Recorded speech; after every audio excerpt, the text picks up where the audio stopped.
Nak, tara na. Nak, paprank natin si daddy mo. Iano natin yung pantalon mo. Ila-live selling natin yung Levi's ng pantalon. At syempre kapag nga rin nagla-live ako. Tapos kapag kukuhanan mo ako nagla-live. Tapos may nakatutok din cellphone. Tapos kapag nag-react siya, tututok mo sa kanya camera.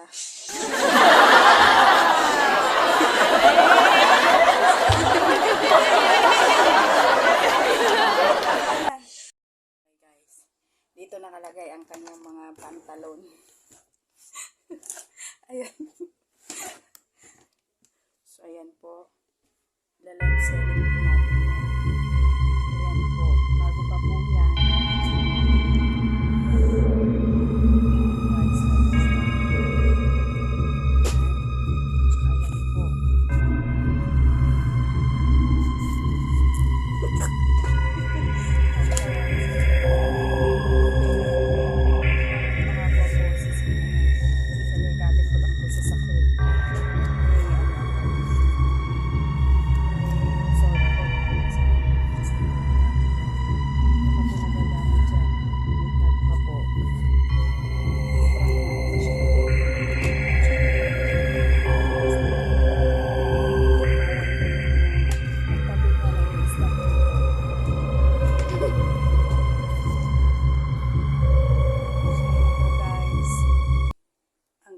Pantalon na ating ila-live selling kunyari. It's a prank. Pa-prank natin siya. 4 na Levi's 501. Tsaka isang Wrangler. So ayan na po kung anong magiging reaction niya. Tignan natin. Kasi hindi naman niya ginagamit kaya ipa-prank natin siya. Manong gamitin niya sa bukid pag nagbukid siya. Diba? Para masulit naman. Titignan natin ang reaction niya kung gaano niya kamahal ang mga pantalon niya. Mga pantalon niya natutulog lang sa damitan niya eh. So, ayan. Ayan, abangan guys. Na-live natin to. Para mabenta. Guys, ito na yung ila-live selling natin ng pantalon niya.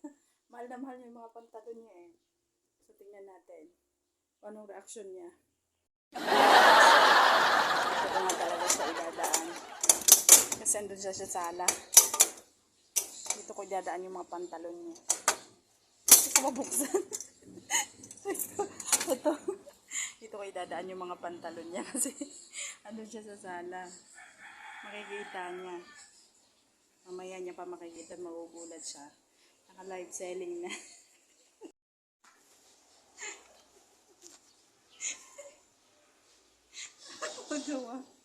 Ito ang ganti. Ang ganti ng mas minamahal ang pantalon. So ito na, dadalhin natin siya. Sa terrace ako magla-live selling kumwari. Kasi maliwanag doon. So tara. Live selling. So magla-live selling tayo ng pantalon na Levi's. Levi's guys, saka Wrangler. Ayan. Levi's 501 po yan. Ayan yung waistline niya. 32. Pamay na guys. Pamay na sa halagang 200. O 200 lang. Mura na yan. So ito naman guys. Uy, ano ginagawa sa mga pantalon ko? Sakit to ah. Hindi mo ginagamit eh. Hindi mo ginagamit ko lahat yan.